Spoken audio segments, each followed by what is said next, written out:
So I'm here to talk about delivering Foreman, how to make sure that the code we as developers write also get to users, which is, I think, an important part. Bit about myself. My name is Ewoud. I've been a long-time Foreman developer. I think my first patch was in 2012, and I've been at Red Hat since 2017, which feels like a long time ago, and I guess it is. Now I'm talking here about delivering code, and it was funny. The other day we were going through the team tasks, etc., and responsibilities, and we were looking back at the to-do items from a team meeting in 2019, and there was this item which was, and Evgeny might remember this, it was Ewoud's laptop, which was a task.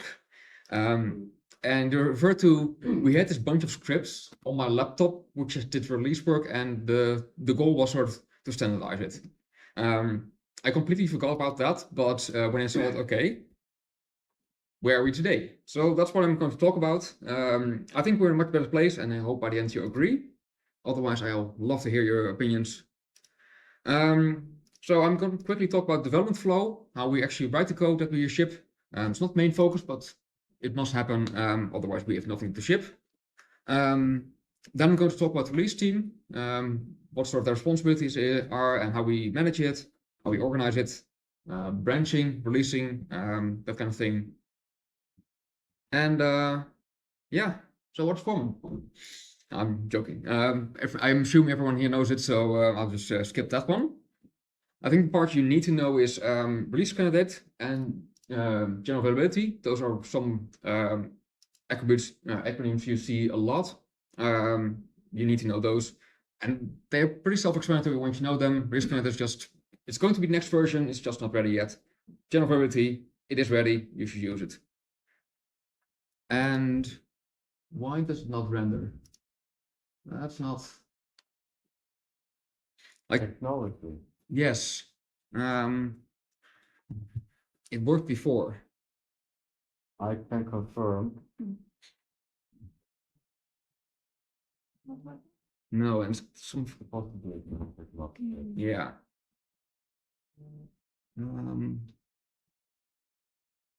Maybe I'm not on the network. Possible.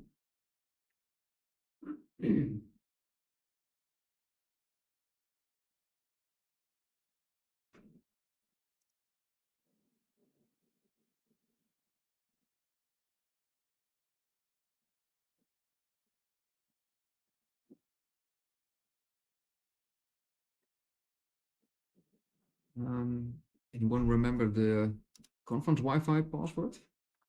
CfgMgmtCamp exclamation mark.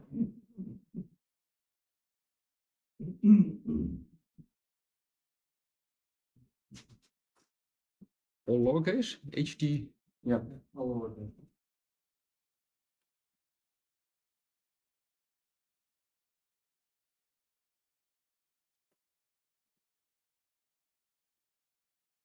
Doesn't work. HT event? I'm not sure it can. Oh, good, yeah. Yes, that works.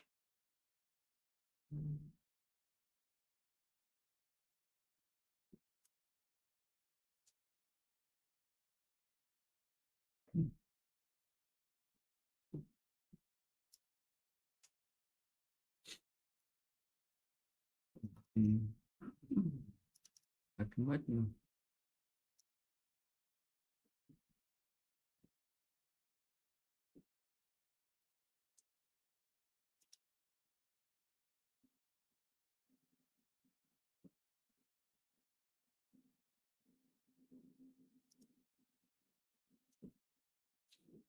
Yes, at least it renders now.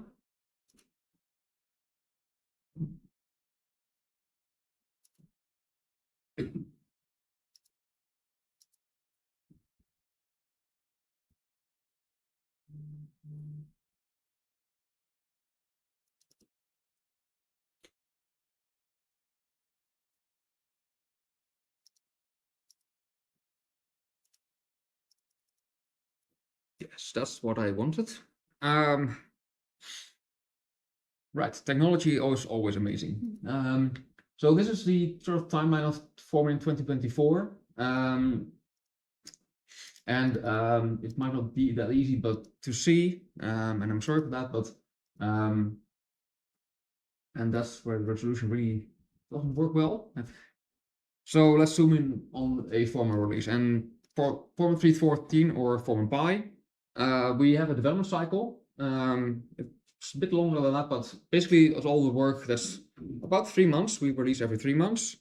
So there's 3 months of development cycle where we do all changes. The next stage is preparation week, and that's sort of where we make sure we're sort of ready for the whole actual branching. For example, in the installer, we start to look forward to what modules do we need to do, but are all changes in there already? Still, it overlaps a bit with development here, but then we enter stabilization week, which is basically a week we don't want any feature merge anymore, just bug fixes, just get ready for the release, get nightly as stable as possible for the actual branching. Branching is usually a day of lots of changes where build systems are changed, etc. All that great fun. And immediately after, we start with the first release candidate, which is basically the same as nightly at that point. That's why we have stabilization week. And then we usually have about 2 weeks where we have the release candidate, where we look for feedback, if anything is broken, etc. Then we do another release candidate 2, which is another 2 weeks we wait. It's not fixed. It's like in the past we've made mistakes and released RC3, and but generally speaking, this is the plan. And afterwards, we do the actual release as GA. It's ready to be used, and we want people to upgrade. So developers, we're going to look at the workflows a bit. We look at the core projects and plugins. Core projects are Foreman itself, Foreman proxy, Foreman SLinks, Foreman installer, Hammer, those kinds of things. Those have nightlies. They're a bit different than plugins in general, but mostly the same. So what typically happens is, sorry for the colors, so I'll explain. Typically it starts with Redmine issue,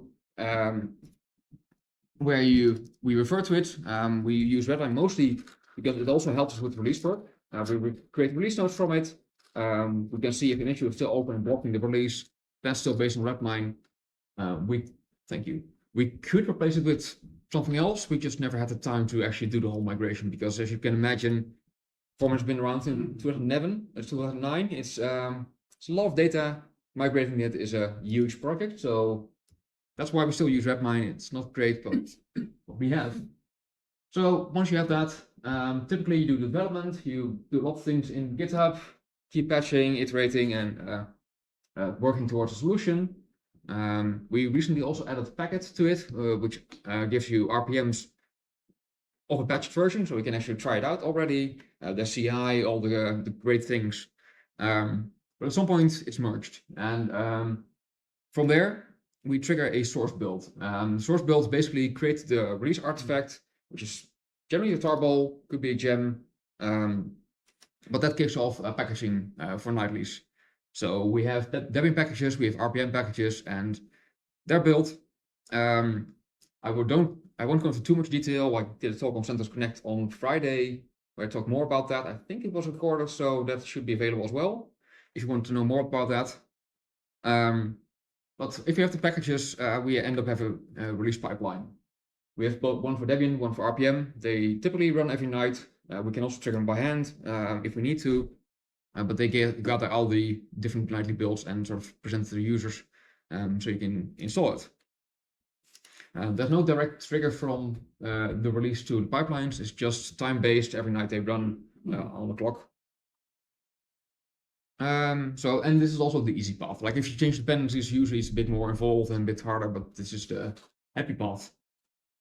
Plugins, as I said, a bit simpler. There's no Redmine on that side, but development is still pretty much the same. Release part is a bit different because we don't have nightly plugin packages. It's just you as a maintainer need to release an actual gem, then do the whole packaging work, and it's a bit more involved. You don't have the direct feedback that you would like, but we do have, as I mentioned earlier, we do have GitHub Actions to actually do the release, so you can push a tag and it makes it a bit easier.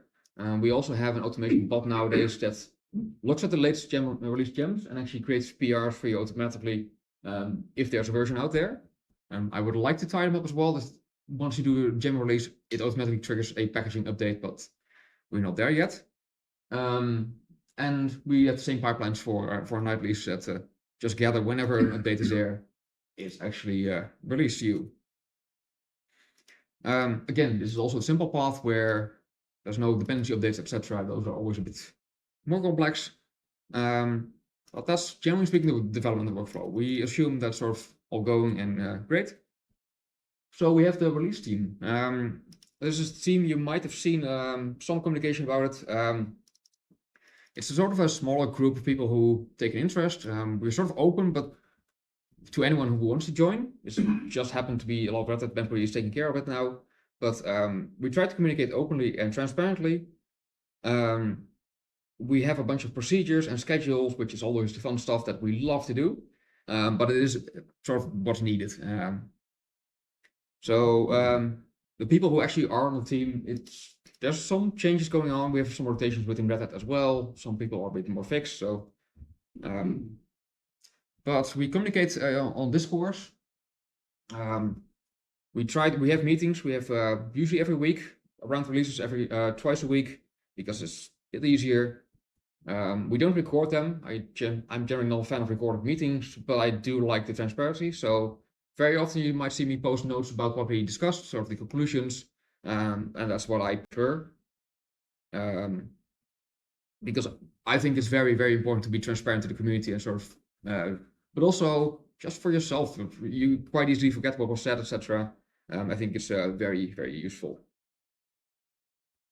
So procedures. We have a bunch of procedures, and you might have also seen those posted on Discord. The goal is to have it easily repeatable, because branching happens every 3 months. It's very predictable that it will happen again and again and again, and usually it's the same thing. So the goal is a list of scripts. Basically, you run this script and that script and go through it and check it off. And we try to iterate on it, improve it every time, make it a bit better every time, because I think every time I did it, I had something like, yeah, this could be a bit easier, a bit better. And the next time you made your own life a bit easier. It's a lot of checklists. That's actually based on this book, the Checklist Manifesto, which I read about. Basically, what they told about when surgeons or pilots started to use it, they made a lot less mistakes, and I thought, yes, that's what we also need. And I've noticed as well that if you don't do it every time, or you do it only every 3 months, it's so easy to forget a step. So that's why we use a lot of checklists. They also dynamic using ERB. So some steps, they only need to happen on the first release candidate, for example. So we make it dynamic so that the end result in the procedure is just right for that individual release.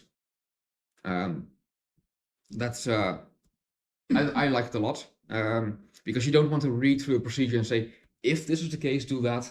No, you just want to not think, just do it. We're around branching. So we have we're zooming in on the next phase. Preparation week, stabilization week, branching itself. That's what we have the branching procedure for. So what we generally do, we define 2 roles: the release owner, the person who's responsible for actually going through the whole release, and we also identify the release engineer, who's typically doing all the more technical things like actual packaging, preparing build systems, all kind of things. They can be the same person. I've done both things at the same time. We've sort of separated them because some colleagues are not that involved in packaging, so we focus a bit more on that. But that's why we sort of have those roles.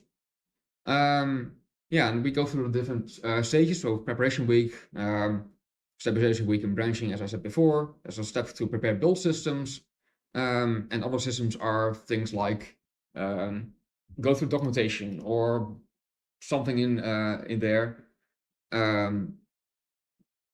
And yeah, that's sort of what you can see in the Discord post that we have. It's just a long checklist. You might not be able to see it, but there's checkboxes here that you simply check off, like, yes, done this module, done this. And I like this a lot. It's very easy to communicate as well how far the release is. That's also how I see it. If you're doing it as a team, you can just look at where we are. You don't need to ask all the time. I like that a lot. So you see these posts all the time. Yeah, after branching, it is time to move to releasing. So again, we have a template, which is basically the same thing. Again, we identify the roles, usually it's the same people. It doesn't have to be. During release, what we typically go through is preparing the code. That involves things like making sure we have all the patches in. Sometimes you know this patch must make it in before we release. With cherry picks, do we have all the right versions? For example, as a user, it can be very annoying if we have Foreman 3.11 with a patch that you need, and then we don't have it in 3.12. When you upgrade, you lose it, and that can be very, very annoying. Those kind of things are checklists in the preparing code stage. Once you prepare the code, we do the tagging, which is usually pretty simple, but it must happen. Basically, create the Git tags, and that also kicks off packaging. So where we create the release tarballs, and then we do the actual create the PRs for Debian and RPMs to do actual releases. Then in parallel, we also the release owner does in parallel with packaging the manual updates. So we have to form a manual. That's historically titled. These days we also have the documentation. That's things like making sure the release notes are there, that users know why to upgrade or known issues, those kind of things. So once you've done all of that and everything is released, there's post-release work, which is typically things like release announcements, making sure, you saw earlier, make a Discourse feedback post. Those kind of things that you communicate with the community that it's there, they need to upgrade, and those kind of things. So again, same thing, just post a large checklist, and you can see the same steps again. And yeah, that's typically how we go about this. And yeah, as I said, once you go through it, you do the release announcement. We have a bit of templating that you probably recognize from every single time that you point to GPG keys, etc. But we also always try to include some general text why you would upgrade. For example, if it's a patch release, this is the bug fix you care about. So at least try to make it a bit personal. Other than that, it's after you release RC1, it's the sort of waiting period. So you wait for 2 weeks, you wait for feedback, you see what needs to happen, and then you move on to RC2 and GA, which is essentially the same thing again. You post a release procedure, you go through it, and you do all the steps. But yeah, that's always pretty much the same. Now all that is sort of the .0 releases, but then you also have the stable releases where you need to do bug fixes. So we used to have a schedule where fixed, like after 2 weeks or after a month, we do .1, .2. We've noticed in the last few years that usually there are not that many bugs that are sort of critical that we need to do release all the time. So these days we just monitor the incoming bug reports and decide, okay, now it's good enough to do a release. If you have feedback where you're like, this is blocking me, please post on Discord. Like it's bugging you. That's sort of how we know we need to do a release. We're looking for the community feedback on that to decide it. So we release as needed. Maybe in future, if we have more bugs that warrant more often release, we could change the policy. But for now, this is what we end up with.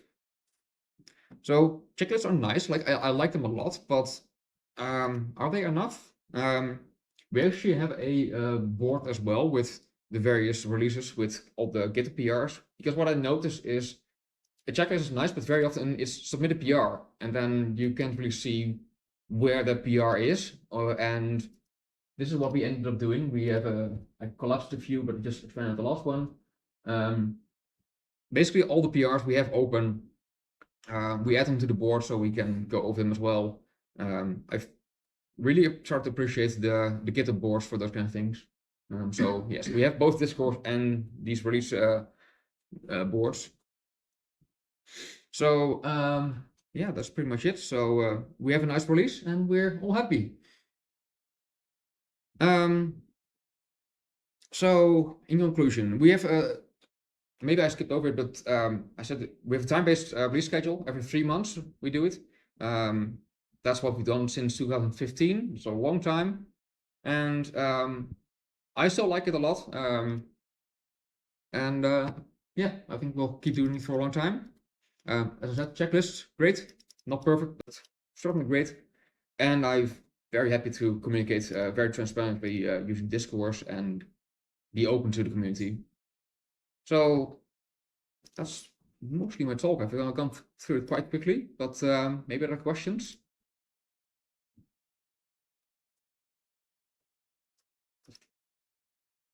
The one regarding the board that you showed me. Yeah.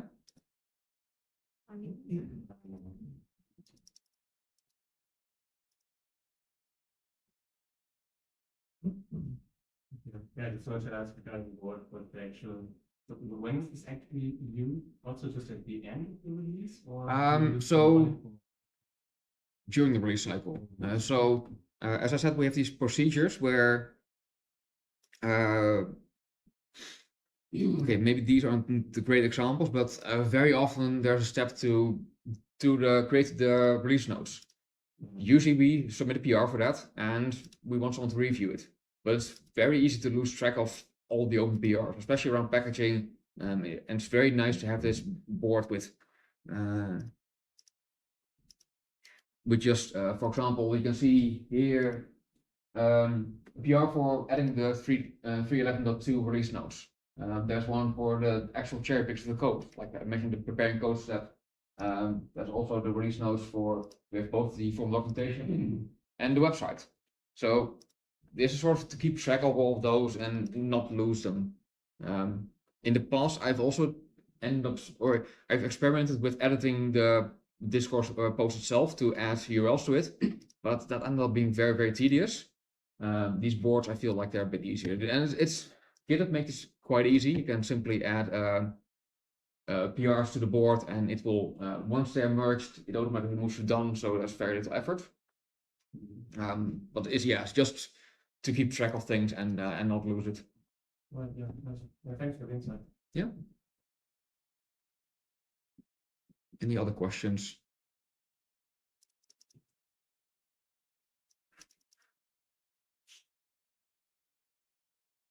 Okay, then thanks.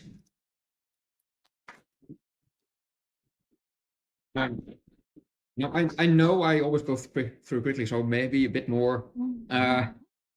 So I was prepared some backup slides. Maybe this is more of an open question. Today we do coupled releases. So we have, I mentioned the core projects. We have Foreman, Form Proxy, Form Installer, and they're all tied together. But if you look closely at the Git log of the Smart Proxy, there's usually not even that much of change, or not at all. But still, we bump the version. And we've always done it this way, but I'm starting to think, should we decouple it and sort of disconnect the versions, or will it create too much confusion in the community? And I'm still not sure where to go there. For now, I think we'll couple them, but I can see us in the future decoupling, especially if we move to containers and make the ecosystem more complicated. It might be okay, but for now, I think we'll stick with this. And yeah, can we make the whole thing easier for community? Is this are we meeting your needs, or no? Maybe it's another open question. Are you happy with this? Are we helping you, or can we improve things? And I don't need an answer right now. Like, you can also think about it and post it to Discord. Maybe that's better thing, but we are always looking for feedback. Like, in the end, if users don't upgrade to new versions, if there's issues that block them, that's not great for us either, because that's if users are not using our code, why do we even write it? So that's maybe the homework for you. Go home, think about what we do and can we improve things, and give feedback. And with that, I would like to thank you and close it.